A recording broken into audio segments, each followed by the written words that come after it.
Okay, welcome back to our next science lesson on static and current electricity. This is Nancy Larson, lesson 80, which is crazy that we've gone through 80 lessons so far. And this one is just a lot of reading, so I'm going to read through this with you, and you can highlight and take notes along with me. Electricity is a form of energy produced when electrons move or flow from one atom to another atom. Right off the bat, we get a definition of electricity. Oops, that wasn't supposed to happen. And we haven't gotten that yet this unit, so this is really important to write down. There are two types of electricity, static electricity and current electricity. Static electricity occurs when electrons from one object are transferred to another object. You know we're going to underline that sentence because that is super important. So when electrons from one object are transferred, meaning they move to another object. Rubbing together two objects made of different materials can produce static electricity. For example, static electricity can be produced when a latex balloon is rubbed on a wool sweater. Lightning is another example of static electricity. We know that because the clouds rub up against each other and then produce electricity. Current electricity is the flow of electrons through a continuous path or loop from a power source and back to the power source. The path through which current electricity flows is called a circuit. Later on in this unit, we're going to be learning about specific kinds of circuits, and that part is super fun. Generators and power plants produce an electric current called alternating current. Alternating current, abbreviated using the letters AC, can travel long distances through wires. High-tension wires carrying electric current from a power plant have a voltage as high as 765,000 volts. Before the current enters homes, transformers along the circuit from the power plant reduce the voltage of the electric current to 120 volts. So look at the difference of these numbers. These transformers, and no, I don't mean the ones that are turning into cars and people and all of those like the movies. This is transformers that are meant to bring this voltage down so that it's not dangerous for us. This is the level of voltage needed to operate electronic equipment and lights. Even though 120 volts of electric current is much less than the voltage of high-tension wires, 120 volts of current is very powerful. Placing a metal object in an electrical outlet or touching bare wires or fallen wires through which an electric current is flowing can cause severe burns or death.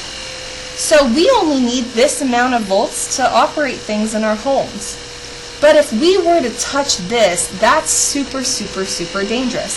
That's why you're always told never to mess with electrical outlets or mess with any wires. Like during hurricanes, when wires will come down, it's super important not to touch them because you could get seriously electrocuted if you were to touch them. Okay, let's move on. Batteries produce an electric current called a direct current. Direct current. So we've got alternating current, now we have direct current. Direct current is abbreviated by using the letters DC. Dry cell batteries labeled AAA, AA, C, and D all produce 1.5 volts of direct current. Because of its low voltage, a 1.5 volt battery is safe to touch. The larger the size of a 1.5 volt battery, the more chemicals it contains, and the longer it will provide power. So what I did was I just opened up this right here with, this is my smart board remote, and I'm going to take out one of these batteries if I can get it right. This is not working. Okay, here we go. This is a AAA battery. I know that this is 1.5 volts. Okay? So 1.5 volts is not very much electric current, and that's why I can touch this thing and it doesn't really affect me. It doesn't hurt or anything. That is going to hold power for not as long as a bigger battery, but since there are two in here and I don't use this all the time, it's pretty good. Okay, let's go on to the next page. A circuit in which an electric current can flow from the power source to an object and back to the power source in an unbroken path is called a closed circuit. A closed circuit occurs when a switch is turned to the on position. The switch closes the circuit and the electric current flows freely through the circuit in an unbroken path.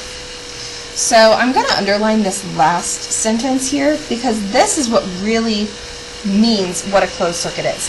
The switch closes and the electric current flows freely through the circuit. It's an unbroken path. It's closed. Nothing can come in it. A circuit in which an electric current cannot flow from the power source to an object and back to the power source is called an open circuit. An open circuit is caused by a break in the circuit. That means the circuit has been opened. We're going to go into this a little bit more next lesson when I bring out an example of what a current could look like. An open circuit occurs when a switch is turned to the off position and the electric current is stopped at the switch. So we're going to go over that a lot next lesson, but that's a good little intro for you. Alright, and this, you kind of get the visual of what we learned last lesson and a little bit this lesson too. Here are my sources of current electricity. You have the power plant that could look something like this.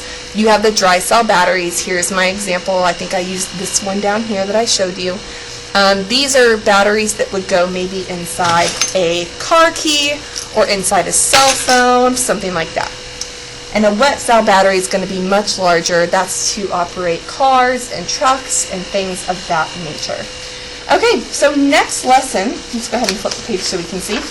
Next lesson, we're learning about circuit components, which I'm super excited about because I'm going to give you an example of what one of those circuits actually might look like. So tune in next video, and this was our lesson on static and current electricity.